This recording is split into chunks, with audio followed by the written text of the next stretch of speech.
ডিমের এই রেসিপিটা বাড়িতে একবার রান্না করে দেখো, কথা দিচ্ছি দুর্দান্ত হয় খেতে। আর এত কম উপকরণে রান্নাটা হয় যে রান্নাটা করতেও খুব কম সময় লাগে।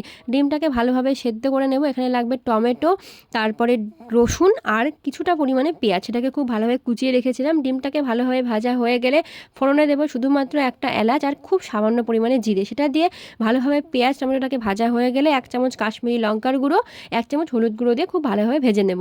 আর এখানে বাটা মশলা হিসেবে আমি দিয়েছিলাম কয়েকটা কাঁচা লঙ্কা, খুব সামান্য পরিমাণে আদা আর 1 চামচ জিরে। সেটাকে দিয়ে খুব ভালোভাবে পেস্ট করে নিয়ে মশলা রেডি করে রেখেছিলাম।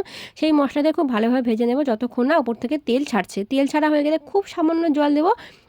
এই রান্নায় আর কি আমি খুব সামান্যই ঝোল রাখছি। তারপরে এটা ডিমটা দিয়ে ভালোভাবে ঢেকে রেখেছিলাম। মানে ঝোলটা আরও শুকিয়ে গেলে ওপর থেকে শুধুমাত্র গরম মশলার গুঁড়ো দেবো আর কিছুটা বেরেস্তা রেডি করে রেখেছিলাম, সেটা দিয়ে রান্না আমার একদম কমপ্লিট। দেখতে পেলে কতটা তাড়াতাড়ি রান্নাটা হয়ে গেল। বাড়িতে হঠাৎ যদি কোনো গেস্ট আসে, এইরকম রান্না কিন্তু তোমরা অনায়াসেই করতে পারবে কোনো রকম প্রিপারেশান ছাড়া, কারণ প্রত্যেকটা উপকরণ আমাদের বাড়িতেই থাকে।